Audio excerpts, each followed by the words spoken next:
தொகுதி பங்கீடுகள் நிறைவடைந்தது. அதாவது பாத்தீங்கன்னா அதிமுகவிலும் மோஸ்ட்லி முடிஞ்சிச்சு, திமுகவிலும் பாத்தீங்கன்னா இந்த தொகுதி பங்கீடு டோட்டலாவே முடிஞ்சிச்சு. யார் யாரு எத்தனை தொகுதியில் நிக்கிறாங்க, எந்தெந்த சின்னத்துல போட்டி போடுறாங்க முதல் கொண்டு எல்லாமே வந்து தெளிவாயிடுச்சுன்னு சொல்லலாம். அதே போல பாத்தீங்கன்னா உங்களுக்கு இன்னொரு கட்சி ஒண்ணு இருக்கு, அதாவது முதலமைச்சர் கட்சி. அது ஒண்ணு இல்ல, அது தாவேக்காரோடு சொல்ல தேவையில்ல, முதலமைச்சர் கட்சின்னு தான் சொல்லணும். அப்படிதான் பாத்தீங்கன்னா அவங்க கட்சிக்காரங்க சொல்லிட்டு இருக்காங்க. அந்த கட்சியில பாத்தீங்கன்னா ஆல்ரெடி உங்களுக்கு தெரியும் எவனும் கூட்டணிக்கு வரல. அதாவது பாத்தீங்கன்னா முந்தானத்து வரைக்கும் திருமாவளவன் இழுத்தடிக்கும் போது வந்து என்ன பண்றாங்கன்னா இவனுக்கு போன் பண்ணி கேக்குறானுங்க, இந்த மாதிரி ஐயா அந்த மாதிரி வந்துருங்க, நான் உங்களுக்கு எதிர்காலம் இருக்கு உங்களுக்கு அப்படின்னு சொல்லி. யாருக்கு? இவங்க தாவேக்கா சொல்லுதான், திருமாவளவன் அவர்கிட்ட வந்து ஒரு நல்ல எதிர்காலம் இருக்கு. அவங்க என்ன சொன்னாங்களா, தம்பி எல்லாம் எங்களுக்கு தெரியும், நீங்க 3 போன் வாங்கி வச்சுக்கிறாங்க. நேற்று பாத்தீங்கன்னா விசிகாவும் டோட்டலா முடிஞ்சு போச்சு. சோ அதே போல பாத்தீங்கன்னு வச்சுங்களேன், ஒரு முக்கியமான தலைவருங்க, அந்த தலைவர் அந்த மாதிரி ஒரு தலைவரை யாருமே பார்த்துக்க முடியாது. தன்னுடைய கட்சியை வந்து ஒரு எப்படி சொல்றதுன்னா ஒரு கட்டு கோப்பாகவும் சரி, ஒரு தலை நிமிர்ந்து பாக்குற அளவுக்கும் சரி, அந்த அளவுக்கு ஒரு கட்சியை ஒருத்தர் வச்சிருக்காரு. இதை பத்தி தான் இன்னைக்கு நம்ம டீட்டெயிலா பார்க்க போறோம். வாங்க நிகழ்ச்சிக்குள்ள போலாம்.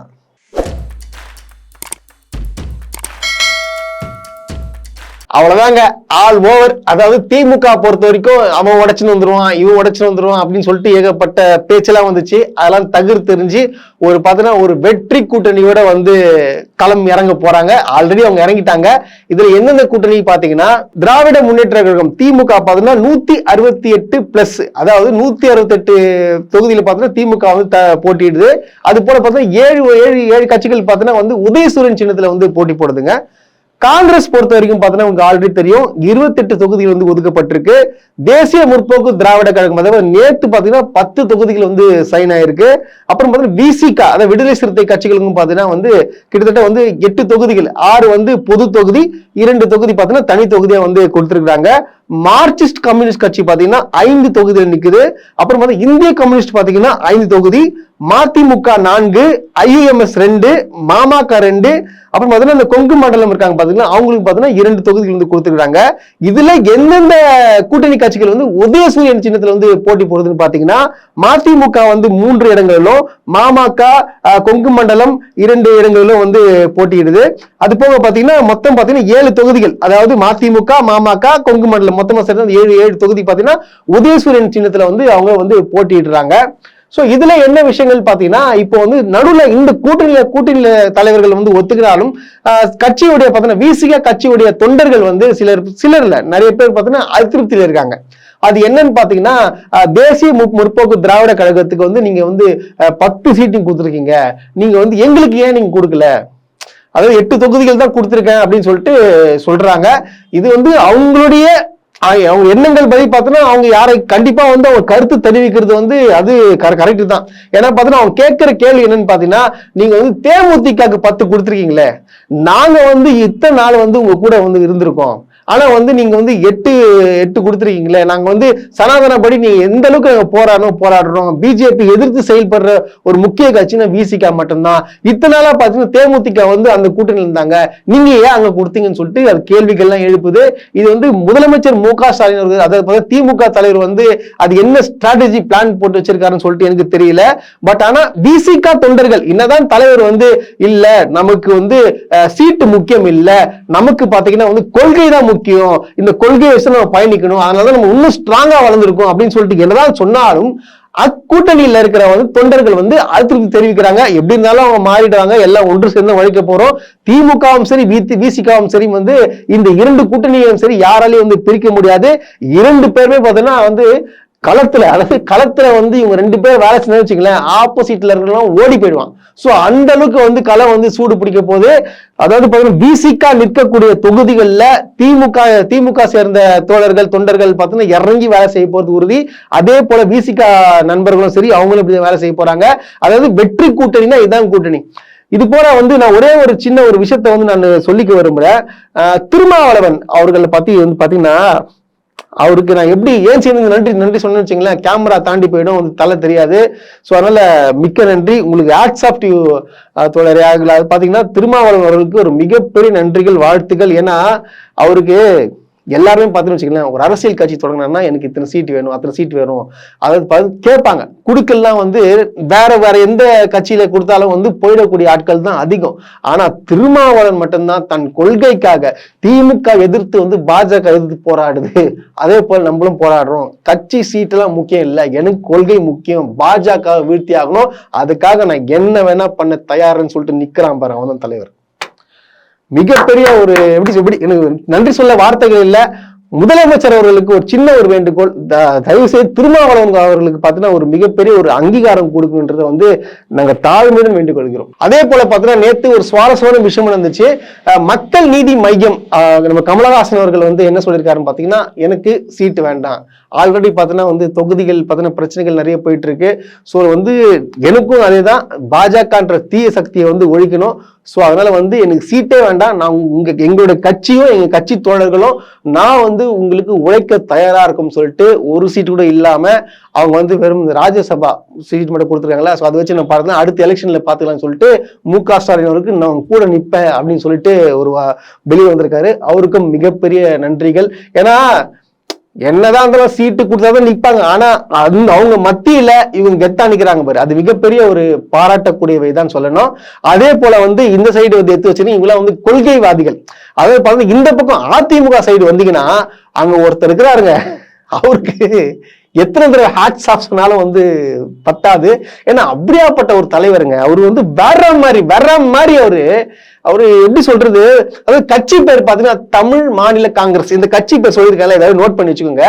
இந்த கட்சியோட தலைவர் பேர் தான் இப்போ ஜி.கே. வாசன். இவரோட அப்பா யாருன்னு சொல்லிட்டு உங்களுக்கு தெரியும், மூப்பனார். அதாவது பாத்தீங்கன்னா பாஜகவை எதிர்த்து, அதாவது பாத்தீங்கன்னா பல போராட்டங்கள் பல வந்து வெற்றியை கண்டவர். அதாவது ஒரு சின்னம் பாத்தீங்கன்னா சைக்கிள் சின்னம். அந்த சைக்கிள் சின்னத்தை வச்சு எப்படி, அதாவது அவங்க காங்கிரஸ்குள்ள பிரச்சனை வந்தாலும் தமிழ் மாநில காங்கிரஸ் தமிழ்நாட்டை பொறுத்த வரைக்கும் ஸ்ட்ராங்கா இருந்த கட்சி அது. அப்படியாப்பட்ட ஒரு கட்சியில அவங்க அப்பா வந்து இப்ப நல்ல வேலை இல்லைங்க, பாவம் மேல இருந்து பாப்பாரு போல. இவரெல்லாம் இதெல்லாம் வந்து புள்ளியா பெற்றதுக்கு தள்ளிகிளி பத்துலாம் போல யோசிப்பாப்புல கண்டிப்பா. அந்த அளவுக்கு நான் ஏன் அப்படி சொல்றேன்னா, நான் சொல்றேன் கேளுங்க, இவருக்கு வந்து 5 தொகுதிகள் ஒதுக்கப்பட்டிருக்கு. யாருக்கு? இந்த ஜி.கே. வாசனுக்கு. கரெக்டா? ஜி.கே. வாசனுக்கு 5 தொகுதிகள் ஒதுக்கி இருக்கிறாங்க. இவர் பேர் என்ன? இவர் கட்சி பேரு தமிழ் மாநில காங்கிரஸ். சரிங்களா? யார் தலைமையில கூட்டணி? அதிமுக தலைமையிலான கூட்டணி, இந்திய கூட்டணி. இது தமிழ்நாடு பொறுத்த வரைக்கும் அதிமுக தான் ஹெட். அவங்க தான் வந்து 160+ வந்து தொகுதி நிக்கிறாங்க. கரெக்டா? இப்போ பிஜேபிக்கு கொடுக்கப்பட்ட சீட் எவ்வளவு பாத்தீங்கன்னா 28. சரிங்களா? இப்போ யாருக்கு? இப்போ தமிழ் மாநில காங்கிரஸ்க்கு 5 கொடுத்துக்கிறாங்க. இப்ப நீங்க ஓப்பனா கேக்குறேன், இப்ப வந்து ஒருவேளை வந்து எங்களோட சின்னத்துல தான் நீங்க போட்டியிடணும்னு சொன்னா யாரு சொல்ற அதிகாரம் இருக்கு? யார் சின்னத்துல போட்டிடுவா? சட்டப்படி பாத்தீங்கன்னா அதிமுக தலைமையான கட்சி ரெட்டை சின்னத்துல போட்டி போடணும். இதுதான் வந்து இயல்பு, இதான் மாண்புன்னு வச்சுங்களேன், இதான் இப்படிதான் பண்ணணும். ஆனா நம்ம ஜி.கே. வாசன் என்ன பண்றாப்புல, தாமரை சின்னத்துல நிக்கிறாப்புல. எப்படி சூப்பரா இல்ல? பேரு தமிழ் மாநில காங்கிரஸ், ஆனா நிக்கக்கூடியது பாத்தீங்கன்னா பாஜக. இந்த வெத்தலைவாயன் இதுவும் உருப்படுறது இல்லாம பாவம் இது நம்பி இருக்கிற ஒரு 5-6 தொண்டர்கள் நிலைமையும் அம்போன்னு தான் போகுது. இப்பயே பார்த்தீங்கன்னா 5 தொகுதியில் திமுக வெற்றி முடிஞ்சு. எனக்கு தெரிஞ்சு எப்படி வந்து இந்த ஆளு கூட இருக்கானுங்க சொல்லிட்டு எனக்கு ஒன்றும் புரியலங்க. எனக்கு எப்படி கட்சி நடத்தி இது கூட ஒரு 10 பேர் இருக்கிறாங்க, எனக்கு ஒன்றும் புரியல. அதாவது நீங்க ஸ்டாட்ஸ் ரிப்போர்ட் எடுத்து பாருங்க, ஜி.கே. வாசனும் அன்புமணியும் எப்போ வந்து திமுக விட்டு வெளியே வந்தாங்களோ அவங்க கரியரே க்ளோஸ். திமுக இருக்கும்போது, திமுக கூட்டணி இருக்கும்போது தான் ஒரு மத்திய அமைச்சர் ஆனாரு, எம்எல்ஏவும் ஆனாரு. அதே போல பார்த்துட்டு அன்புமணி அவரும் மத்திய அமைச்சரான யாரு கூட்டணி இருக்கும்போது திமுக கூட்டணி இல்ல. அதுக்கப்புறம் நீங்க அதிமுக கூட்டணி எடுத்துக்கோங்க, எங்கன்னா போட்டோ எடுத்துக்கோங்க, எல்லாமே ஒரு வாஷ் அவுட் ஆனார். அதாவது திமுக வந்து அதிமுக கூட சேர்த்துக்கும் கூட்டணியிலே மெர்ஜ் கூட ஆயிப்பாங்க. ஆனா இந்த அன்புமணியோ ஜி.கே. வாசனையோ அவங்க கூட்டணியில சேர்க்கவே மாட்டாங்க. ஏன்னா இதுங்க இரண்டுமே 1ஆம் நம்பர் ஃப்ராடு. இதுங்க வந்து எதுக்காக? பணப்போட்டிக்காக தான் வருது. அதான் உண்மை. எனக்கு தெரிஞ்சு எதுக்கு பிஜேபி அதிமுகவும் இன்னும் இந்த 10 பேர் உள்ள கட்சிக்கு எதுக்கு இவ்வளவு முக்கியத்துவம் கொடுக்குன்னு சொல்லிட்டு எனக்கு தெரியல. அது எப்படி இருந்தாலும் சரி. ஆனா இந்த மாதிரி ஒரு கட்சி, தமிழ் மாநில காங்கிரசின் கட்சி தலைவர் ஜி.கே. வாசன் அவர்களுக்கு மிகப்பெரிய ஆட்சேபான. இந்த அளவுக்கு ஒரு, அதாவது அதிமுகவே மிஞ்சின அடிமையா இருக்கீங்கன்னா பிரமாதம். பாக்க சூப்பர் போங்க. அப்படியே வாயில வெத்தலை பாக்க போட்டு மூஞ்சில நீங்களே காரி துப்பிக்கோங்க. அதே போல பாத்தீங்கன்னா அது விசிகாக்கு வந்து இப்ப 8 தொகுதி கொடுத்திருக்காங்கல்ல, சில காழ்ப்புணர்ச்சியோட பாத்தீங்கன்னா வந்து அந்த சமுதாயத்தை சார்ந்த துரோகிகள், இவங்களாம் துரோகிகள்னா விஷமிகள். அதாவது இந்த சமுதாயத்துல பார்த்தோம்னா இதுக்குள்ள பூந்து கலவரம் பண்ணணும், கலவரம் தூண்டணும்ன்ற ஒரு விஷமிகள்லாம் இருக்காங்கல்ல, அதுல ஒரு ஸ்பெஷலான விஷமி ஒண்ணு சுத்தின்னு இருக்கு. இது நீங்க எத்தனை பேருக்கு உங்களுக்கு தெரியும் தெரியாதுன்னு தெரியல, ஆனா பயங்கரமான கிரிமினல் இது. இது பேர் பாத்தீங்கன்னா ஷாலின் மரியா அப்படின்னு சொல்லிட்டு இருக்கு. இது வந்து அப்பப்போ சென்னைக்கு வந்துட்டு போவாங்க கலவரம் பண்றதுக்கு. ஆனா வந்து ஃபுல்லா வெளிநாட்டுல இருக்கிறது. அங்க போயிட்டு ஏதோ ஜேர்னலிஸ்டா, பெரிய ஜேர்னலிஸ்டா, அங்க ஸ்டூடெண்ட்ஸ்க்கு எல்லாம் வந்து பாடம் எடுக்கிறாங்களா. இது எந்த விதத்துல இவங்க ஜேர்னலிஸ்ட்னு சொல்லிட்டு எனக்கு தெரியல. வெறும் கம்யூனிகேஷன் ஸ்கில்ல வச்சுட்டு அங்க போயிட்டு செட்டில் ஆயிடுச்சுன்னு வச்சுங்க. இது வந்து என்ன பண்ணுதுன்னு பாத்தீங்கன்னா விஷத்தன்மை விதைக்குது. எது அந்த ஒரு சமுதாயத்துக்கு பாத்தீங்கன்னா விஷத்தன்மையை வந்து விதைச்சி பிரிக்க பாக்குது. அந்த மாதிரி ஒரு காண்டு தான் அது.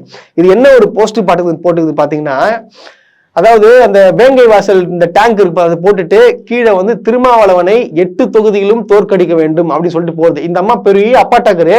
இந்த அம்மா சொன்ன உடனே 8 தொகுதி தோக்கச்சிருவாங்க. நீ யாரு முதல்ல? இதுல வேற உண்மைன்னு சொல்றாங்க, ஸ்டாலின் அவர்களும் திருமாவளவர்களும் என்னை பார்த்தாலே பிடிக்கல, நான் பேசுறதே பிடிக்க மாட்டேங்குது உங்களுக்கு. நீ அதாவது நீ யாரு? நீ குப்பை, நீ குப்பை கைசட, நீ உன்னெல்லாம் யாருன்னே தெரியாது. நீ வந்து எப்படி நீ பேசிட்டு இருக்க? அதாவது திருமாவளவன் வந்து திமுக கூட்டணி வச்சதுனால அதுக்குள்ளேயே வந்து இந்த மாதிரி சாதியை வந்து தூண்டி விட்டு கலவரம் பண்றிய. இது கேக்குது. வேங்கை வாசல் பிரச்சனைக்கு என்ன பண்ணீங்க? ஏன் குற்றவாளி இன்னும் கண்டுபிடிக்கல கேட்டுக்குது. ஆல்ரெடி குற்றவாளிகள் யாரும் கண்டுபிடிச்சு வந்து இந்த குற்றப்பத்திரிகையை வந்து தாக்கல் பண்ணியாச்சு. அதுல ஒரு ஈடுபட்டது பாத்தீங்கன்னா அந்த பகுதியில் உள்ள சிலர் பண்ண வேலைக்கு தான் பண்ணாங்க, அவங்களே அரெஸ்ட் பண்ணியாச்சு. அதுல பாத்தீங்கன்னா ஒரு போலீஸ்காரரும் ஒருத்தர் இருக்காரு அந்த வேலையை பண்ணதுல, அதனால அரெஸ்ட் பண்ணிட்டாங்க. ஆனா வந்து இவங்க என்ன சொல்றாங்கன்னா, இல்ல இது வந்து மாற்று சமூகத்தை சார்ந்தவர்கள் சொல்லிட்டு இந்த மாதிரி சொல்லி அந்த சமூகத்து மேல பழிய போட்டு இரண்டு சாதிக்குள்ளேயும் சண்டையை மூட்டி வைக்கிறதுக்கு இந்த வேலையை பார்க்கிற பொம்பளை தான் இந்த பொம்பளை. அந்த மாதிரி ஒரு கேவலமான ஒரு பிரிவை கொண்டவதான் இந்த ஷாலின் மாரியான்னு சொல்லிட்டு அந்த போட்டு வந்து பெரிய டேஷ் மாதிரி பேசின்னு சுத்திட்டு இருக்கிற இவங்க இந்த மாதிரி பேசுறாங்க. இவங்க என்ன சொல்றாங்க, இன்னமும் வந்து வேங்கை வாசல் கண்டுபிடிக்கல. நான் கேட்கிறேன், காவல்துறை சேர்ந்தவர்களே நீங்க கண்டுபிடிச்சிருக்கீங்க, இவங்க கண்டுபிடிக்கலன்றாங்க. அப்ப கண்டுபிடிக்கலன்னா இவங்களுக்கு வந்து யாரோ அவங்க தப்பு பண்ணாங்க சொல்லி தெரியுதுல, அது யாருன்னு கூப்பிட்டு விசாரிச்சு 2 போட்டு கேளுங்க. இல்லைன்னா இந்த மாதிரிதான் சோசியல் மீடியால பூந்துக்குன்னு வதந்தி பரவிக்குன்னு இந்த சாதிய பிரச்சனை தூண்டி விடுற பிரதேசத்தை எதுக்கலாம். அதாவது இந்த டேங்க் பாத்தீங்கன்னா பெரிய ஹைட்டா இருக்கு பாத்தீங்கன்னா டேங்க். இது வந்து ஒரு 2 விஷயத்த வந்து நம்மளுக்கு வந்து சொல்லுதுன்னு நினைக்கிறேன். ஏன்னா அவங்க என்ன எதுக்கு போட்டிருக்காங்கன்னா, இது வந்து ஒண்ணு வேங்கை வாசலை வந்து சுட்டி காட்டுறாங்க, இன்னொன்னு பாத்தீங்கன்னா கீழே வந்து 8 தொகுதிகள் போட்டிருக்காங்கல்ல. ஒருவேளை 8 தொகுதியில வந்து விசிகா ஜெயிச்சுன்னா அது மேல இருந்து இவங்க எகிரி குதிக்க போறாங்கன்னு சொல்லிட்டு எனக்கு காட்டுது. தயவு செய்து இப்பவே வந்து பிராக்டிஸ் பண்ணிக்கோ, எகிரி குதி செத்துரு. நீ எல்லாம் வந்து வாழறதே வேஸ்ட். நீ எல்லாம் வந்து நீலாம் வந்து கொரோனா வைரஸை விட ஒரு டேஞ்சரான வைரஸ் நீ. அதாவது இந்த அம்மா எப்படின்னு பாத்தீங்கன்னா, இவங்க வந்து அம்பேத்கரை பத்தி பேசுவாங்க, ஆனா வந்து காந்தியை வந்து இவங்களுக்கு பிடிக்காது. ஆனா கோட்சேக்கெல்லாம் சப்போர்ட் பண்ணி பேசுவாங்க. அதாவது இவங்க கூட வந்து மீடியாக்கள்லாம் இருக்காங்க பாத்தீங்களா, மீடியா உங்களுக்கு எல்லாருக்கும் தெரியும். அந்த கிஷோர் கே சாமி ஒருத்தர் இருப்பான், நல்லியல் மாதிரி ஒரு பயங்கரமான ஒரு RSS வாதி. அவங்க கூட சேர்ந்துன்னு அவங்க பேசிக்கின்னு திமுக வந்து கலாச்சிட்டு இருப்பாங்களா. இவங்க அந்த மாதிரி கைதான், அவங்க புரிதுங்களா? அந்த மாதிரி ஒரு கேவலமான பிரிவி. அதாவது சாதியில உள்ள பூந்துன்னு விஷத்திறமை விட்டு கலவரம் உண்டு பண்ற, அசிங்கமா வருது. அசிங்கமெல்லாம் பேசக்கூடாது. இவங்கெல்லாம் பெரிய ரைட்டர் தெரியும், பயங்கரமான ரைட்டருங்க. லவடா அப்படின்ற புக் எழுதிச்சு. சாரி, லவடான்றது லவடா அப்படி கிடையாது, லவ்டா அந்த மாதிரி வந்து இவங்களை வந்து இப்ப புக்ல எழுதுறவங்க தான் அவங்க. ரொம்ப பயங்கரமான பெரிய ஆளு இந்த தற்குறி. ஆக்சுவலா வந்து இந்த மாதிரி ஆட்களுக்கு எல்லாம் வந்து நான் வந்து கொடுக்க வேண்டிய ஒரே ஒரு பதில் என்னன்னு பாருமா,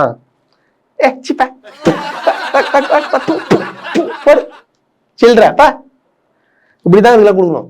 அதே போல பாத்தீங்கன்னா உலக அரசியல் வரலாற்றிலேயே ஒரு கட்சியில இருந்துகிட்டு அவனே அவனை வேட்பாளர் சொல்ற ஒரே கட்சி யார் தெரியுமா? பதில் சொல்லுங்க. தாவேகா.